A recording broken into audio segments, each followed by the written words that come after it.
Okay, I'm delighted to be joined today from London by David Gluckman, who is the author of this fascinating book called That Shit Will Never Sell. Beautifully designed with a kind of a way in which the title actually can have a different meaning if you look at it just from the front. David, it's a fascinating book about branding, and it's about your history and all the brands that you've been involved in.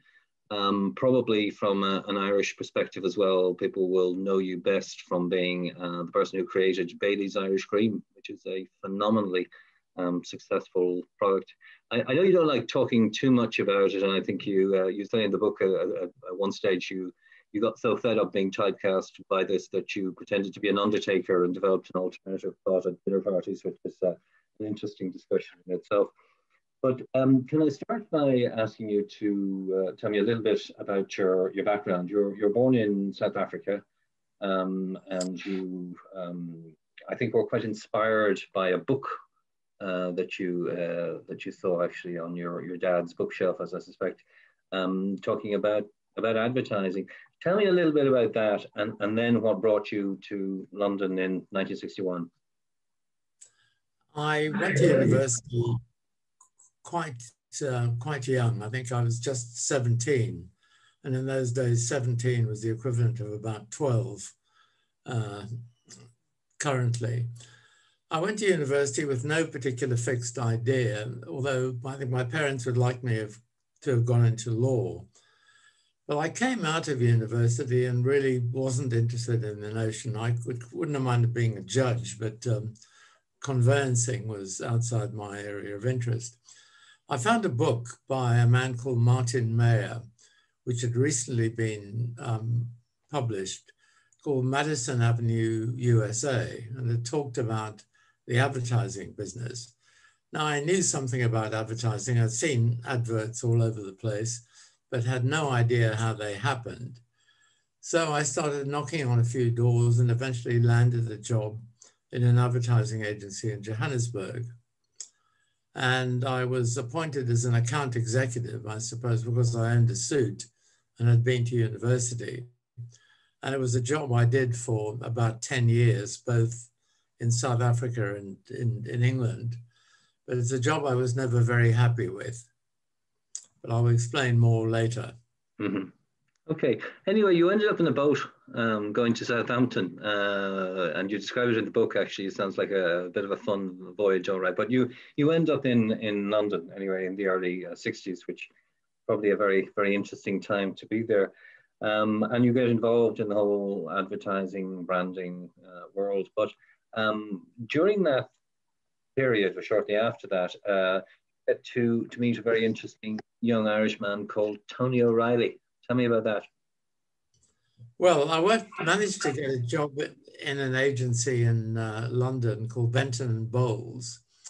And I worked on Procter and Gamble business, which was pretty demanding and not that exciting. And then an Irishman breezed into the office. He was about 28. I think I was 25. He was the general manager of the Irish Dairy Board. And he was called Tony O'Reilly. Now, I remember O'Reilly from about 8 years earlier because I saw him perform at Ellis Park in Johannesburg for the British Lions, or British and Irish Lions, against South Africa. It was an amazing test match, and the Lions won 23-22.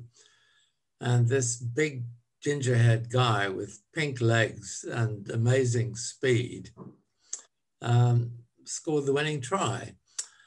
And it was quite extraordinary to then confront him across a table in a meeting. He'd become the general manager of the Irish Dairy Board, and his remit was to transform Irish butter from a commodity with no identity into a brand.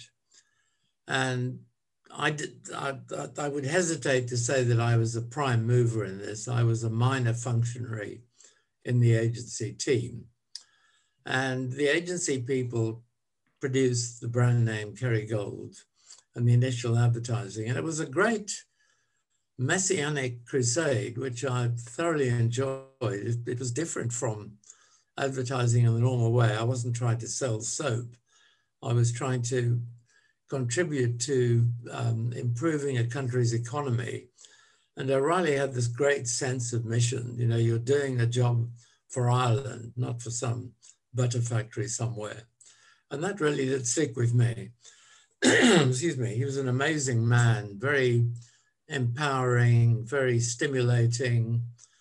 I would always go the extra 10 miles if I knew Tony was coming and there was something we had to do.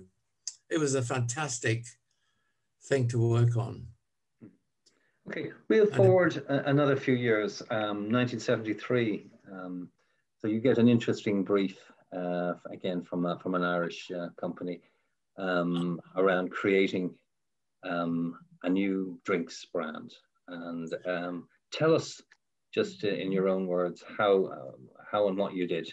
And obviously, can I just take you back a few years before that? Because I woke up one day at the age of 30 and said, I can't go on being an account manager.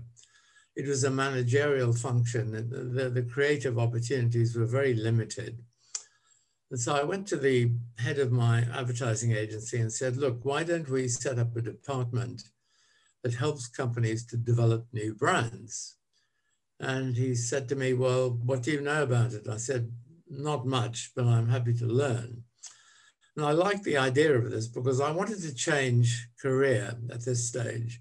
I didn't see a future in management. I wanted to do something more creative. I couldn't do it in the traditional way because I had no track record and no portfolio. So he put me in touch with a man, a copywriter, and we set up a department to help companies develop new products. And the first client we had was a man in the drinks business who worked for a company called International Distillers and Vintners. And I was to work for them continuously for 36 years. And towards the end of this, they transformed from IDV to become Diageo, which is the world's biggest producer of alcoholic beverages. Anyway, we worked moderately successfully for them for a couple of years and decided that we would set up in business on our own. So we moved into Soho, in London's Soho, in April 1973. And we had a brief from the drinks company, which was, could we produce a new alcoholic beverage for export? And that was it. It was one of these terrible, scary briefs where there were no constraints, no limitations, no requirements. That was it. We had no idea what it should be or anything. We'd never even met the client, the person who would be the end user. And I remember the day as if it were almost yesterday. I was sitting in the office with my partner and I said, is there anything we could draw on from my Kerrygold experience, which might have some impact on this? And I explained a bit about the background to Kerrygold to him. And he said, well, what happens if we mix cream and Irish whiskey? And I thought, wow, that seems strange. So being an action man, I said, let's get down to the local supermarket, buy some Irish whiskey, buy some cream, mix them together and see what happens. And that's exactly what we did. We came back into the office, mixed the two together. There was nothing scientific about it at all. It tasted truly awful. And I said, we can't give up at this point. We spent about half our income for that month on cream and whiskey. Let's go back to the shop and see what we can find. And we looked around and found a tin of Cadbury's powdered drinking chocolate. And I thought, that looks interesting. Let's go back and try again. So we added the drinking chocolate. We added a bit of sugar to taste, tried it and thought, wow, this is really very good. And I thought, well, there's no reason why alcoholic beverages shouldn't taste nice. It shouldn't taste easy to drink. So assemble this mixture into a screw-top Schweppes bottle, called up my client at IDV and said, look, I think we've got something here. can I bring it over? And he said, sure. Took it over to him. We tasted it. And he said, I think there's something here. We're going to go for it. And that was how the initial Bailey's prototype was created. Mm-hmm. The whole process took 45 That's how minutes. you created Bailey's, yes. It's not the only brand, of course, over the years that you created. Quite a few in the wine area. You can lay claim to Le Pied d'Or, amongst others. Yes, everybody seems to remember the line, the French adore Le Pied d'Or. And this was quite interesting. I think IDV was a very gentlemanly company, a lot of pinstripe fellows who held their wine glasses at a respectable angle and knew quite a lot about wine. But the CEO, who's now dead, sadly, called Anthony Tennant, was very interested in producing a branded French wine for the UK market. I mean, most of the wine in the UK was French, but there were no brands. The French made no concessions to the roast beef British consumer. And so you'd walk into a store which had a huge array of French wine bottles, not know how to pronounce the names in case you had to ask for them over the counter. And there was no information as to the character of the products or anything like that. And this was wrong. And I think that the other point that was interesting was that heavy wine drinkers, those people who account for 80% of consumption, in those days drank 2 bottles of wine a month. Can you imagine that? You know, one on the 1st and one on the 30th. 2 bottles. So if you buy a bottle of French wine on the 1st, by the time you've thrown the bottle away and forgotten the name, by the time the 30th came around, you had no recollection of what you bought first time round. So the key to this, I think, was giving people something that they could recognize. That was the first point of contact. Now, the company had bought a French winemaker called Piat, and Piat was famous for Beaujolais, and they had a distinctive shaped bottle. It looked a bit like an Indian club or a skittle, and it really would stand out on the shelf. So we said, okay, let's use the Piat bottle because it's distinctive and people remember it. And then for labeling, I took an idea from Benson and Hedges cigarettes. Back in those days, people used to smoke very cheap cigarettes during the week, but on the weekend, when they were trying to show off, they would buy Benson and Hedges. It was a special occasion cigarette, and wine was a special occasion drink. And what was distinctive about Benson and Hedges was the gold label. It was an oval-shaped gold label. So we produced an oval-shaped gold label on the Piat bottle. So that was the brand. We called it Le Pied d'Or to differentiate it from Piat de Beaujolais. And the next thing was, how do we get the French to produce a wine that the English consumer would find acceptable and easy to drink? And so I did something very similar to what we did with Bailey's. I went out and bought a bottle of Blue Nun, which was one of the few recognizable brands of wine in the UK at the time. It was a sweet, easy to drink German Liebfrau milk. So I took some Blue Nun and added food coloring, red food coloring. So I produced what to all intents and purposes looked like a red wine, but it was in fact a sweet, easy to drink German wine. And that became the template for Piat d'Or. We took this particular wine to a French winemaker and said, we want you to produce a French wine that tastes like that. So that became the Piat d'Or fill. And it, within quite a short time, became the largest selling wine, branded wine in the UK, I think in Ireland. It was very popular in Japan, and it worked in Canada as well. But it was just a question of, first of all, we took all the decisions. There was no market research to check out one thing against another. It was, and I think the essence of it, which I loved so much, was that it reduced everything down to the fact that people couldn't recognize and remember the brand that they bought. And if you'd solved that, then everything else fell neatly into shape, into place. Mm-hmm. Yeah, a sort of a theme running through both of these stories is that these were not products that were researched to any great extent, and that you really just went for it. You know, you didn't go out testing with taste panels, you didn't go out exhaustive market research. And this is kind of one of the themes, I think, behind your thinking, is that maybe too much time and too much money is spent wasted asking people for what they want when they probably don't know, and you just have to just go for it and give it to them.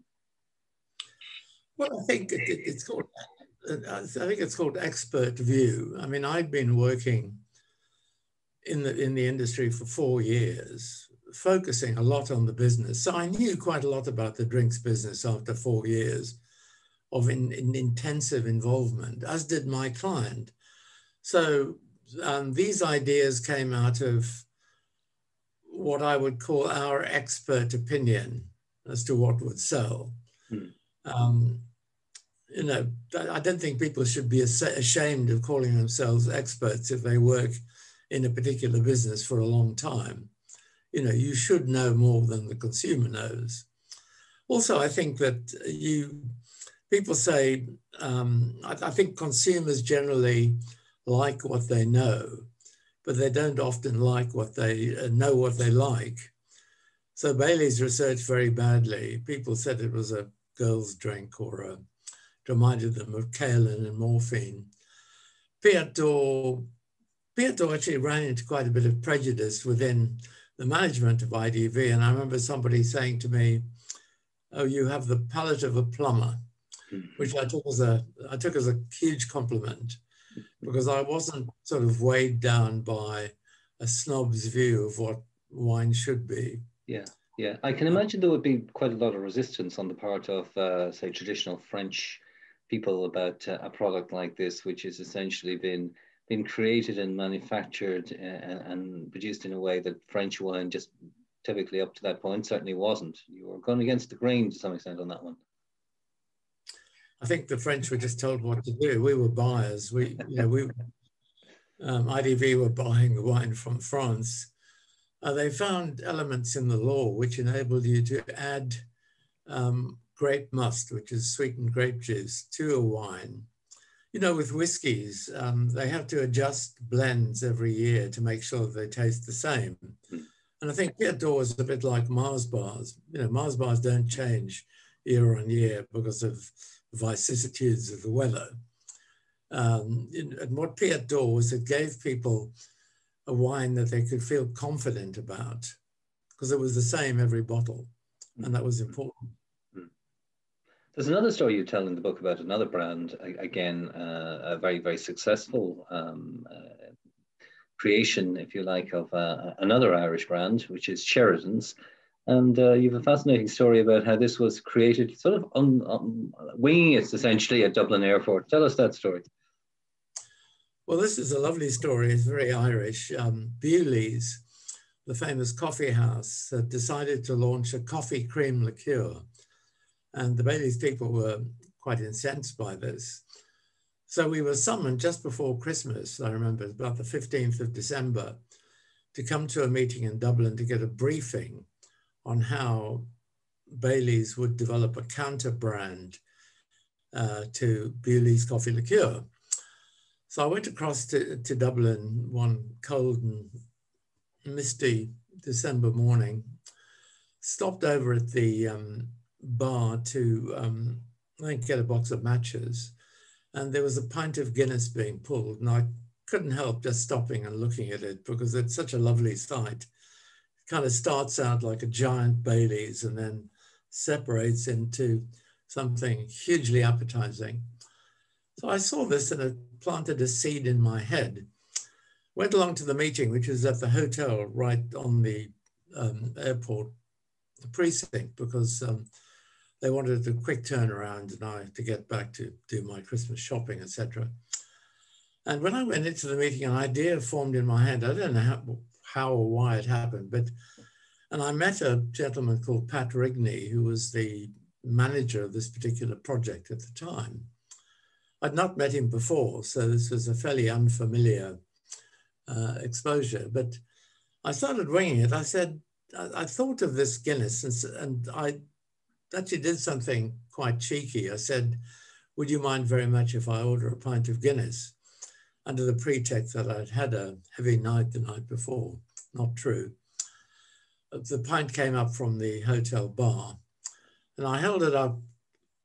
I've got a glass of water, it's the nearest I could do. And I said, how would you like a coffee liqueur where you drank the coffee, the dark stuff, through the cream at the top?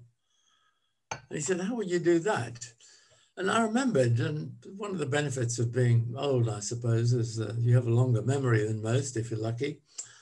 I remembered in my youth that my father used to have a double bottle of liqueur in his liquor cabinet.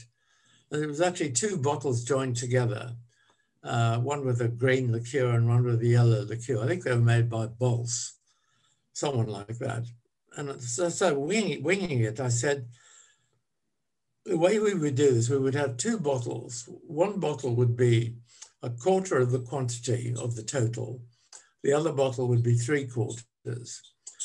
The bottle with the larger quantity would have a large aperture at the top for pouring, and the bottle with the smaller quantity would have a small aperture. And I said, when you poured it, the black stuff would all come cascading out, and the white stuff will slowly settle on the top. And this, I made all this up as it took about as long as I'm taking now. And the absolute surprise about this was that Pat Rigney said, that's a great idea, let's do it. And I think that makes a very important point, which I think was something that confronted me throughout my career. I think the most valuable people in the whole process of ideas are the people who buy them, because they're making a commitment. They are risking their reputation, their company's money. Had he not liked my idea, he could simply have said, look, I don't think that works for us. I'm now going to give you an hour-long brief with lots of information on international coffee liqueur consumption, but he didn't. He had the instinct to buy the idea on the spot, which I thought was an absolutely amazing achievement. And I think that happened with Bailey's as well. But, you know, we sold the idea. We'd never met David Dand and his team in Dublin prior to that day. And they bought the idea just like that. And I think that's a real act of heroism. And it's something that I think people should try to identify, because if you can find out how it works, these people will become very important in the future. Mm-hmm. Yeah. And going back to Bailey's, I understand, David, though, that you feel that maybe some of the more recent brand extensions with Bailey's are not really doing anything to the brand. I suppose their attempts to be innovative, but do you feel maybe they've taken it a little bit too far? For me, I think I looked at the result of a tasting done in New York last week, where they evaluated all the major brands of cream liqueur. And interestingly enough, one that I also developed, Cool Swan, came out top with a score of 98 out of 100. But Bailey's didn't appear anywhere on the list, absolutely nowhere. And I think I've just seen a number of extensions for Bailey's over the last 12 months or so, which really surprised me. One of them was called, let me just check the name. Well, one is called Apple Pie Bailey's, which is, I think, about to be launched now. And the other one is called Red Velvet Cupcake Bailey's. And I think what they're doing is they're sort of ripping out a lot of the quality from the category and trivializing it in a way. I mean, to me, somebody has said Bailey's had become the kind of pot noodles of the drinks business. And I think it's a pity, because it's a massive market. It's 15 million $15 billion, I think, and it's a huge category. And Bailey's is by far the dominant brand in the category. And you'd think that they would aim for setting a standard of quality to the category, but they don't seem to do that. They just see it as a kind of short-term promotional opportunity. And it's interesting that, but I think that perception of Bailey's goes right back to the first year it appeared on the market, because ITV UK saw it initially as a competitor to Advocaat and Lemonade, which I think was certainly not seen as a very serious product in those days. And they even experimented with a mixable product at that time, which didn't work out. I think there's a kind of attitude. I don't know whether it's a lack of respect for the consumer or if it's or what it is, but Bailey seems to be a license to play, which I don't think is true to its origins. Okay. And when you develop a brand, you can never look into the future and see where it's going to go because you hand it over and it's no longer yours. But I would have hoped that it would have tried to represent greater quality. Okay. Another brand that you had some association with, at least you had some conversations with the figurehead for it, is Virgin. And, I know you talked to Richard Branson about some of the extensions that he was planning for his brand, specifically, I think the one around cola. But you felt that wasn't the right approach. Well, it wasn't so much my brilliant perception. The market made the call. In the 80s, the Virgin brand walked on water. Really, it could do no wrong. And he'd moved from the record company to the airline, which is the most almost unheard of extension. You know, people originally associated with sex, drugs, and rock and roll, suddenly producing an airline and ferrying businessmen across the Atlantic. That was a hugely ambitious and brave move to make. But I think he just figured that if he put the Virgin brand on anything, it would work. So he took on Coke, which is something that you don't do. And he took on Coke with a like-for-like product, something very similar, which he claimed consumers preferred to Coca-Cola. Now, that may well have been true in market research, but it wasn't true in the reality of the marketplace. And then he took on Smirnoff with Virgin Vodka.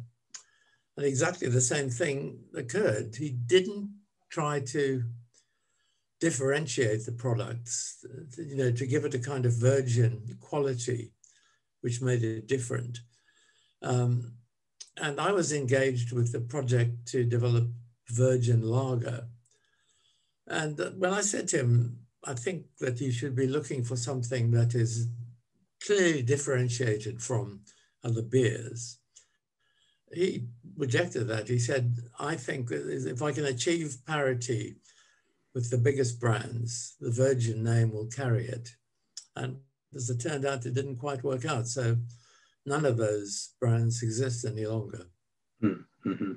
In terms of the essence of what makes a good brand, is there anything that you've distilled, dare I say it, from your decades of work in this area? What makes a good, distinctive brands, let's say in the fast-moving consumer goods area? Let's think about about alcohol. What works? I think what works, I've always been a great believer in product. I think that, the brand isn't enough. The product has to be distinctive and different. If you work for Procter & Gamble, as I did for part of my career, you realize there's a great involvement in the quality of the product that they produce, whether it's a liquid cleaner or a toilet soap or anything like that. And I've always tried to start every development with looking for a product truth. And by truth, I really mean that, not some story that you can tell. I hate stories about things being quintuple distilled or produced by nuns or whatever it is. I like products that are genuinely different and perceptibly different as well. So I've always tried to do that with a product to begin with, and that becomes the foundation of what you do. Mm-hmm. You're also a believer that a lot of people aren't brave enough with their products, that you need to kind of have something really, really distinctive and not to hold back. Well, again, you need to find people within a company who are prepared to back the risk. I mean, I was a consultant. I was never personally responsible within the company. So you have to have people at a high level in the company to back a risky option. And I think that's, that to me is very important. I was lucky enough. I think the classic traditional marketing route of developing ideas never worked for me because there was too much suspicion. There was too much of a requirement for validation.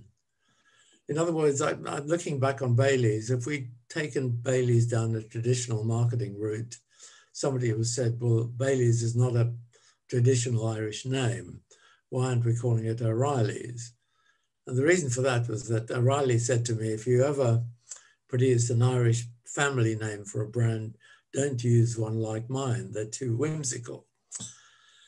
And so it's testing everything. You know, the Bailey's label was very out of the ordinary when it happened. And all these things, I think a lot of the people abdicate the responsibility of being expert in their particular field. And I think that's a great pity. People should exercise more intelligent judgment. So that's very important. Sure. You're involved, I suppose, in an awful lot of activities to do with consumerism and big multinational brands and drinks companies. But I understand that perhaps at this stage of your life, David, you're probably a little bit more interested in things that are have a kind of a deeper resonance in terms of humanity and saving the planet. Have you any thoughts finally about why that's such an important thing for you now and what we can do? Well, I think that's happening all over the place now. I mean, I've been out of play for quite a long time now, so people aren't beating a path to my door to give me briefs to develop new brands. But I think the whole question of sustainability and saving the planet has become a very important issue to marketing people. If you just look at LinkedIn and you read the marketing papers, it's happening all over the place, and it's happening much more quickly than we would hope. I think one of the things that influenced me most was I did a talk in Athens 18 months ago, and there was a young man on the platform who gave a talk about a brand in the Netherlands, which is quite amazing. A journalist was doing a study on the cocoa plantations in Ghana and Cote d'Ivoire.